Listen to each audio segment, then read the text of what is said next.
She sold my dead mother's farmhouse, used my dying father's hand to sign the deed, and she had no idea I worked in a probate office and had already read every single page. I need you to picture something before this story begins. A woman standing in a public recorder's office, spreading certified copies of a deed across an oak table, reading her own mother's name on a piece of land she never knew was half hers. That woman is me.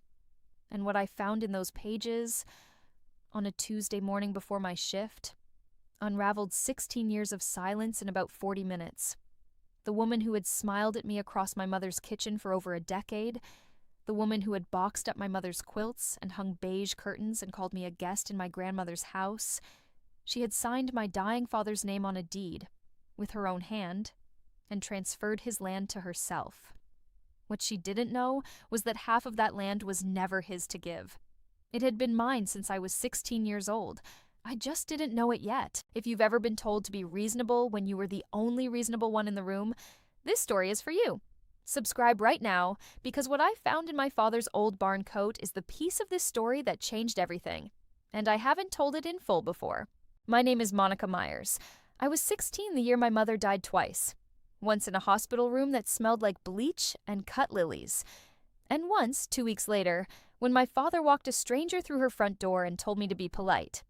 The house behind that door had belonged to my mother's family for 3 generations. Everyone in Merrill County called it the Hale place.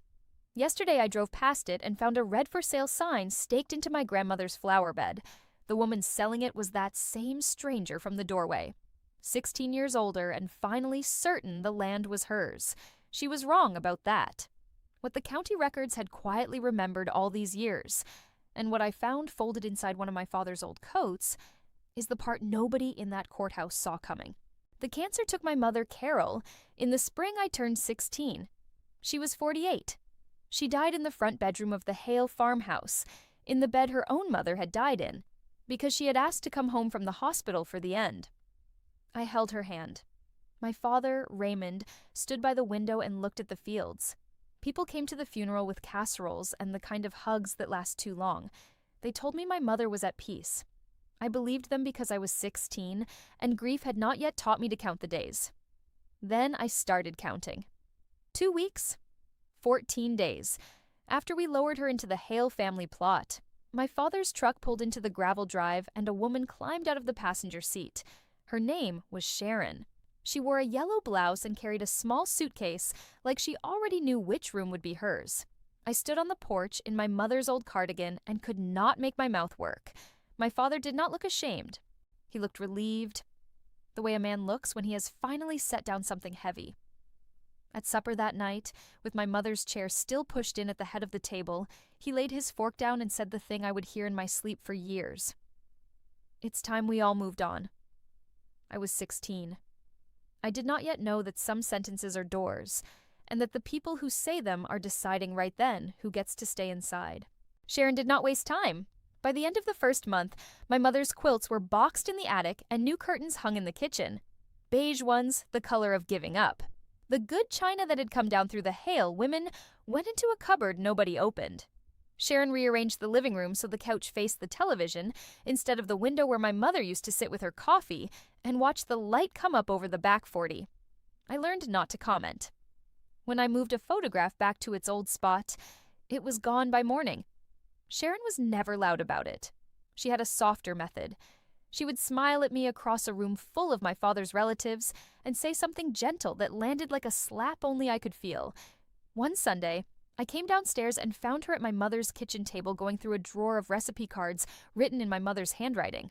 I asked her, as evenly as I could, to please leave those alone. She set the cards down, folded her hands, and smiled. "Honey," she said, "you're a guest in this house now?" I was standing in the kitchen where my grandmother had taught me to roll biscuits. I was 16 years old, and the word guest hit me somewhere I did not have language for yet. I did not argue. I went up to my room and sat very still and understood, for the first time, that grief was not the worst thing that could happen in a house.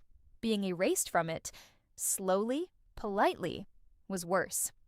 I left the day after I turned 18, not in anger exactly, more like a tenant whose lease had quietly expired. I enrolled in community college 2 counties over, then a paralegal program, because the law was the one place I had found where words meant exactly what they said and could not be smiled away.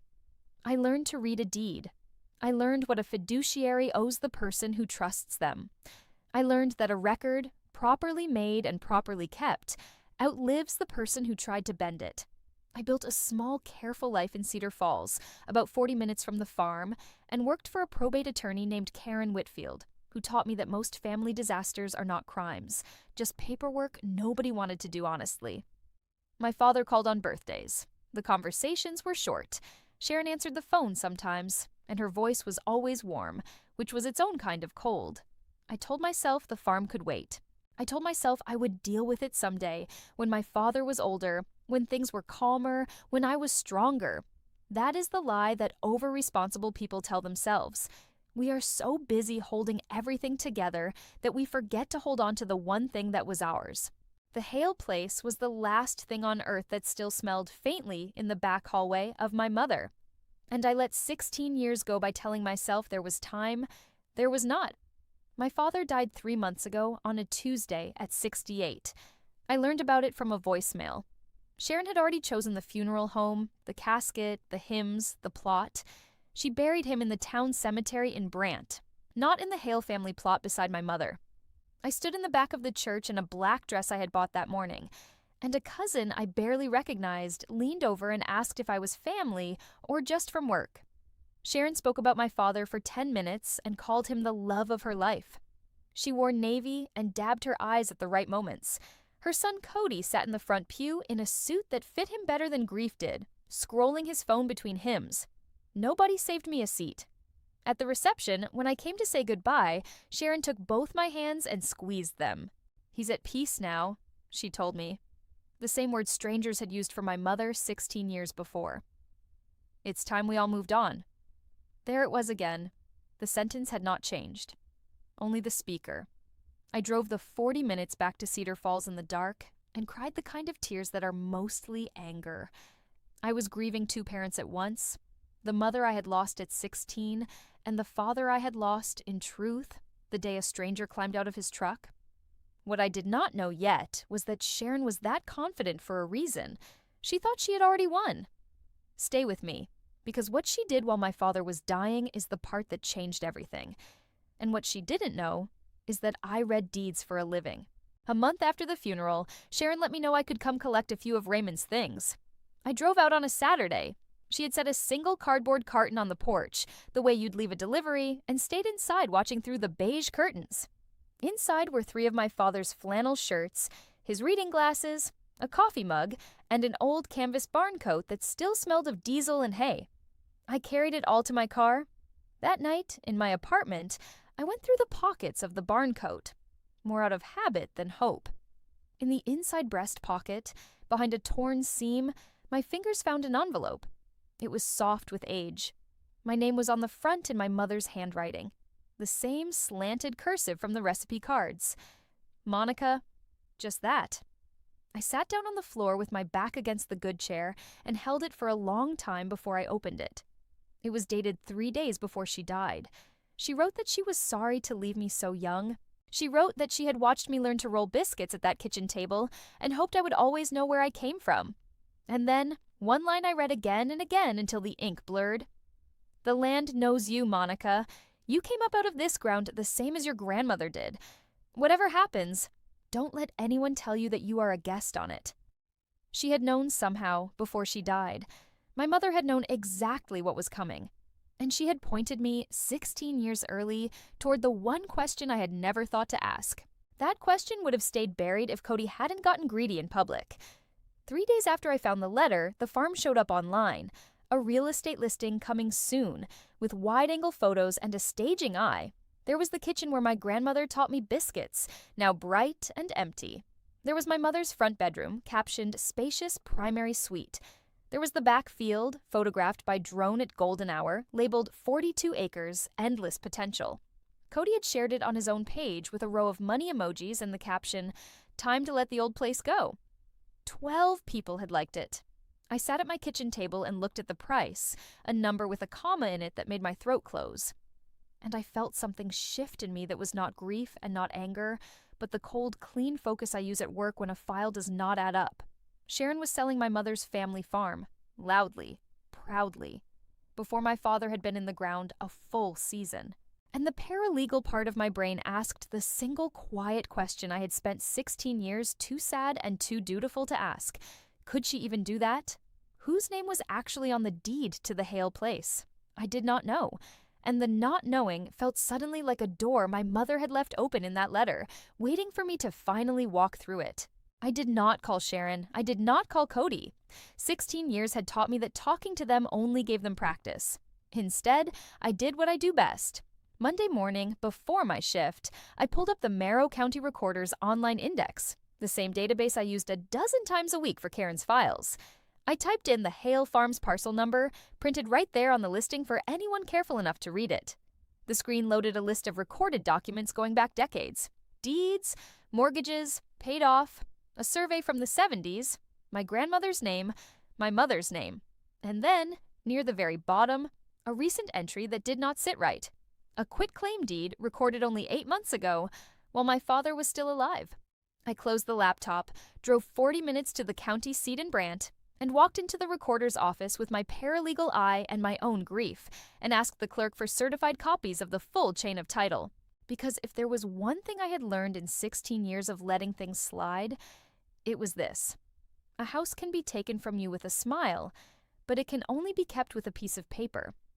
And I was finally, after all this time, going to read the paper. Comment the word deed if you've ever been the last person in your family to find out something everyone else already knew. Stay with me. Because what I found on that oak table rearranged 16 years of my life in about 20 minutes. The clerk in Brant was a kind woman with reading glasses on a chain, and she did not rush me. I spread the certified copies across the long oak table in the records room and read them in order, the way you diffuse something. The story the paper told was not the story I had been living. The Hale place had come down through my mother's family for 3 generations, just like everyone said. My great-grandfather, my grandmother. And then, by a deed recorded the year I was born, my mother, Carol Hale. The farm had been my mother's, not my father's, hers. Her name alone on the deed, the way separate property looks when a woman inherits land before she ever marries. My father had lived there for 30 years and worked that ground, but the law does not care whose boots are in the field. It cares whose name is on the deed. And when my mother died 16 years ago, I found no deed transferring the farm to my father at all. Nothing. No will recorded, no conveyance. Just my mother's ownership sitting in the index like a held breath, followed by a 16-year gap where, legally speaking, nothing clean had ever happened. I went home and pulled the state probate code up on my laptop, the same statutes I cited in Karen's filings. And I read them as if for the first time, because this time, they were about me. My mother had died without a will. Intestate. When a married woman dies intestate, owning separate property, our state statute does not simply hand it all to the husband, it splits it. I read ours twice to be sure. Where there is a surviving spouse and one child, each takes an undivided 1/2 share of the separate real property. I read it 3 times. 16 years ago, the spring I turned 16, the day they lowered my mother into the ground, the law had quietly given me an undivided half interest in the Hale farm. Half of my mother's land had been mine since I was 16 years old. Nobody had told me. Nobody had probated her estate or partitioned the farm or signed a single honest piece of paper. My father had simply gone on living there, and then a stranger had gone on living there, and the years had piled up over my name like snow over a fence post. But the fence post was still there, and I was about to find out exactly how far someone had gone to make sure I never looked for it. Now, here is the part that made my hands go still on the table. That recent quitclaim deed I had spotted in the index. I went back to it. The one recorded 8 months ago while my father was still alive. The grantor was Raymond Myers. The grantee was Sharon Vance. The deed transferred the entire Hale farm, all 42 acres and the house, to Sharon alone for the recited sum of $1 and love and affection. But it was not signed by my father's hand. It was signed Raymond Myers by Sharon Vance, his attorney, in fact. Sharon had not asked my father to give her the farm. Sharon had given herself the farm, using a power of attorney, signing his name with her own hand, conveying his property to herself. I checked the date again. 8 months ago. Then I checked the date my father had entered hospice. I did the arithmetic in the quiet of that records room, and the floor seemed to tilt. My father had already been in hospice when that deed was signed and recorded. This was not a man deeding his land to the woman he loved. This was a woman holding his power of attorney while he could no longer understand a sentence, deeding his land to herself and recording it before anyone thought to look. It had been sitting in a public index for 8 months, waiting for someone in this family to care enough to look it up. Subscribe if you haven't yet, because the part where I build my case, one document at a time, is where this story turns from grief into something else entirely. I went home and built a timeline the way Karen had taught me, a column of dates down the left side of a legal pad. I wrote down the date my father entered hospice, from the funeral home paperwork Sharon herself had handed out, proud of how well she'd cared for him. I wrote down the date on the durable power of attorney, indexed right there in the recorder's office, signed 14 months ago, naming Sharon his attorney in fact. And I wrote down the date of the self-dealing deed. Then I lined them up. The power of attorney had been signed 2 months after my father's dementia diagnosis, which I confirmed against a Medicare summary in the file Sharon had left in that carton, not realizing what she was handing me.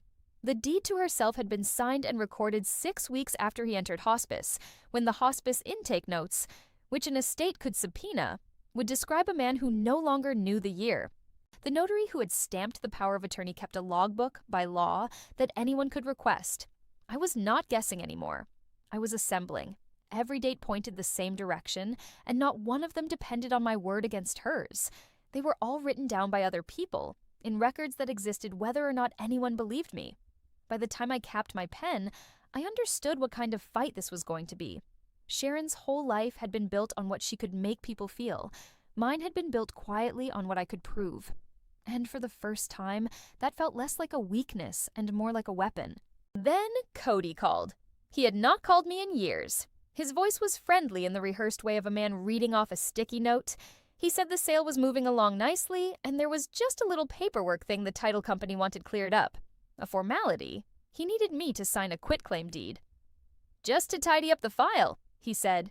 "You know how these title people are." I did know how these title people are. I knew that a quitclaim deed is the document you sign to give away any interest you have in a property. No questions asked, no money required. I knew that a title company had flagged something in their search, which meant a title company had found exactly what I had found in Brant. My name. My half. I kept my voice as warm as Sharon's. I said I'd be glad to look at anything they needed, and asked him to email me the document and the title commitment so I could read them first. There was a pause. Then Cody said, with an edge sliding under the friendliness, that I didn't need to make it complicated, that it was family, that I should just trust them and come sign. "We're not trying to cheat anybody, Monica." I said I never thought they were, and that I still wanted to read it first, because I read documents for a living, and it would be strange not to. He hung up without saying goodbye. I sat with the dial tone and understood 2 things at once. They knew about my half, and they had been hoping I was still the 16-year-old who signed whatever the adults put in front of her. I was not. My Uncle Dale showed up at my apartment on Thursday, which told me how worried they were, because Dale did not drive 40 minutes for anything but a funeral or a favor. He sat in my one good chair with his cap in his hands and told me nobody wanted a fight. Then he delivered the line they had clearly sent him to say. "Don't drag your father's name through a courtroom, Monica. Let the woman sell the place and move on."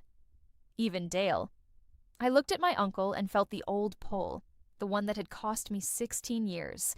The pull to be reasonable, to not make trouble, to carry the family's comfort on my own back, because I was the responsible one. The one who could be counted on to absorb the loss so nobody else had to feel it. I had finally learned that instinct is not kindness. I told Dale I loved him, and then I told him the truth. "Uncle Dale, that farm was my mother's. Half of it has been legally mine since I was 16. I'm not dragging anybody's name anywhere. I'm just not signing it away."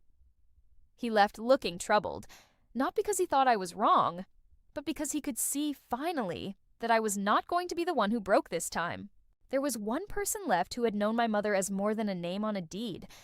My great-aunt Ruth, My mother's older sister, who lived at the edge of Brant with a garden that put the Hale flower beds to shame. Sharon had eased Ruth out of the family the same way she'd eased me out, warmth and distance until the invitations simply stopped coming. Ruth opened the door, looked at me and said, "You've got Carol's eyes." Then she put the kettle on. She listened the way old women listen, without interrupting, turning her teacup in her hands. When I finished, she went to a sideboard and came back with a framed photograph of two girls on a porch I recognized, the Hale farmhouse. "That's me and your mother," she said. "Our grandmother homesteaded that ground. It went mother to daughter, 4 times. Carol always swore it would go to you." Then she reached across and held my wrist with a grip stronger than it looked.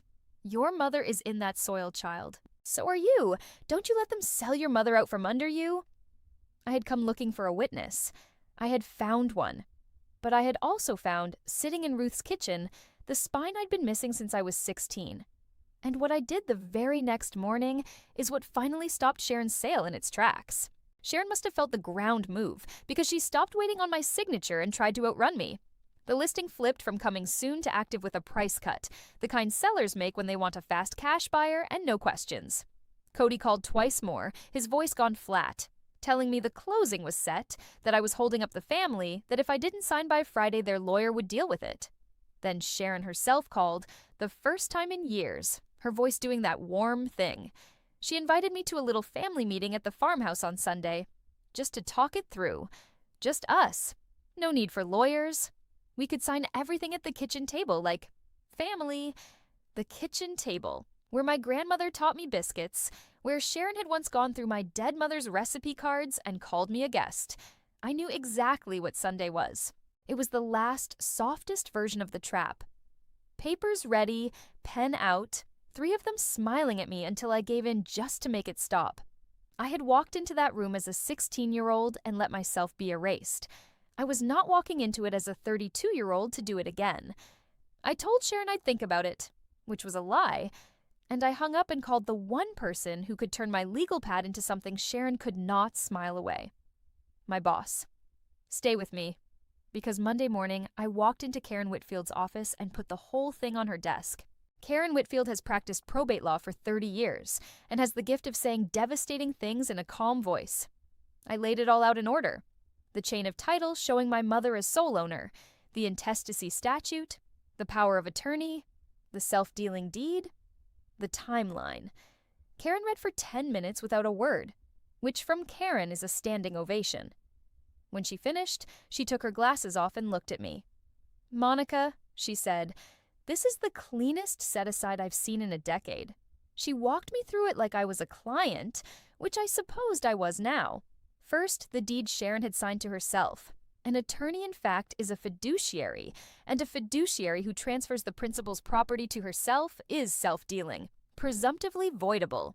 Good faith is not a defense. Second, my interest.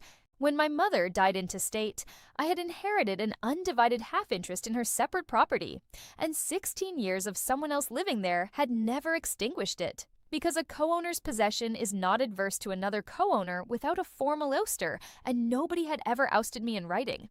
Sharon could not convey what was never hers. And third, Karen folded her hands. My own half, combined with my standing as my father's heir, gave me the right to bring all of it before a judge. "She didn't just overreach," Karen said quietly. "She tried to sell a house that is half yours, using a deed she had no power to sign." Then she looked at me. "Do you want to be reasonable, or do you want to be right?" I almost said reasonable. The word was right there, worn smooth from 16 years of use. But I thought about the letter in the barn coat. 3 days before my mother died. Her slanted cursive. "Don't let anyone tell you that you are a guest on it." And I told Karen I wanted to file. We did it properly. Karen prepared a petition in the probate court in Brant to set aside the self-dealing deed, quiet title confirming my half-interest, and bring the whole farm back into my father's estate for an honest accounting. And then she did the one thing that would stop Sunday from ever mattering. She recorded a lease pendants against the property, a public notice, indexed right there in the recorder's office, that the title to the Hale farm was the subject of a lawsuit. No title company on earth closes a sale over a lice pendants. The Sunday meeting, the rushed closing, the pen at the kitchen table, all of it died the moment that notice hit the index. I did not call Sharon to tell her. She would find out the way she had done everything else. On paper. The sale collapsed within a week. Cody left me a voicemail at 6 in the morning, no longer friendly. The title company had run their update, found the LI's pendants, and walked the buyers straight out the door. There would be no fast cash closing, not while a court was deciding who actually owned the ground. Sharon called too, and this time the warmth was gone entirely, scraped down to the metal underneath. She told me I was vindictive, that my father would be ashamed of me, that she had cared for that man while I was off in my apartment, too good to visit. Some of that was even true, and it landed where she aimed it. But I had learned something in 16 years of reading documents for a living. The truth of how much someone suffered does not give them the right to take what was never theirs. I let her finish. Then I said the only thing I had to say. Sharon, I'm not stopping you from grieving my father. I'm stopping you from selling my mother. And I hung up. And I did not feel triumphant exactly. I felt like a fence post that the snow had finally melted off of. Still standing, right where it had always been, right where my mother had said it. Discovery is the part of the law nobody puts in the movies, and it is where cases are actually won. Karen subpoenaed the records, and one by one they came back and made my timeline into something no story could outshout. The hospice intake notes arrived first, describing my father on the date 6 weeks before Sharon signed the deed to herself as alert to self only, disoriented to time and place, unable to manage personal affairs. A man who did not know the year cannot understand a deed. The neurologist's records came next. The dementia diagnosis 14 months earlier. The steady decline charted in a doctor's flat handwriting. Then the notary's journal, which in our state notaries are required to keep, with a small detail that would matter. My father had not been present himself to acknowledge the power of attorney the way the statute prefers. None of it was a secret recording. None of it was my word against hers.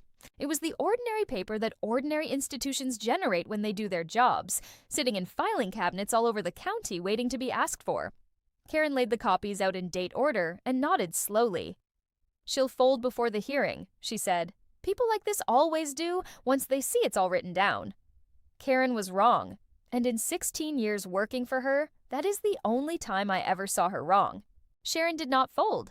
She walked into the probate courtroom in Brant on the morning of the hearing, dressed in navy, the funeral color, and she sat at her table with the confidence of a woman who had always, eventually, gotten her way by being the most certain person in the room. She did not look at me.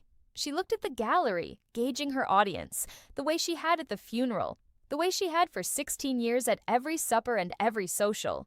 She thought this was a room she could work. She did not understand yet that a courtroom is the one room built specifically so that feelings cannot outvote facts. The benches were full. Cousins, neighbors, the pastor near the back. Uncle Dale sat in the middle, turning his cap in his hands. And in the front row behind Sharon, Cody, arms crossed, jaw set, certain. Aunt Ruth came in last, walked the length of the aisle with her chin up, and sat herself directly behind me where everyone could see it. She reached forward and squeezed my shoulder once. Then she let go. Karen stood and built the case in front of the judge the same way I had built it on my legal pad, one dated document at a time, in the calm voice that was its own kind of thunder. The chain of title. 3 generations of Hale women. My mother's name, alone, on the deed recorded the year I was born. The intestacy statute, the 16-year gap where nothing clean had ever happened. My half, arising by operation of law the day my mother died, and then the power of attorney and the self-dealing deed, and Karen's voice did not change at all, which made it worse for the other side. 8 months ago, the respondent, acting as attorney in fact, signed the principal's property over to herself. To herself, Your Honor, for $1. She let that sit in the room. An attorney in fact is a fiduciary. A transfer of the principal's property to the fiduciary's own name is self-dealing. Good faith is not a defense. It is not an element. And last, she handed up the hospice notes and the neurologist's records and the notary's log and date order. And she read 3 words aloud from the intake. The only words she read in full. Disoriented to time. I watched that land on the gallery. Not on Sharon, who kept her certain face, but on the cousins. On Dale, who finally looked up. On Cody, whose crossed arms loosened just slightly. The first crack. They were doing the arithmetic I had done in the records room. A man who did not know the year, and a woman holding his pen, deeding his land to herself 6 weeks into hospice. The room understood, and I sat with my hands folded and said nothing at all. Sharon's lawyer argued that she had cared for my father devotedly, that the farm was rightfully hers after all those years, that I had abandoned the family and come back only for money. The story she had told the whole county, and it had worked everywhere except the one room built to ignore it. The judge listened, then asked a single question. "Counsel, can you point me to anything in this power of attorney that authorizes a gift to the agent herself?" The lawyer shuffled papers. There was nothing. And that silence is what broke Sharon, because Sharon had never in her life been able to sit quietly while a room turned against her. She came up out of her chair. "That is my house." Her voice cracked across the courtroom.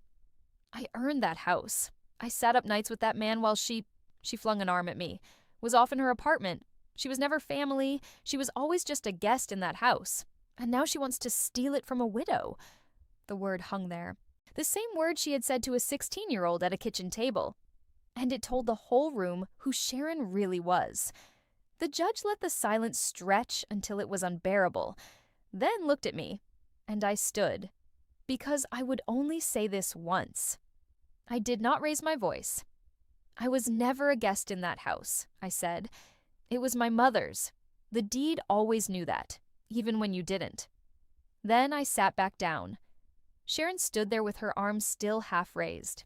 For the first time in 16 years, she had nothing warm left to say.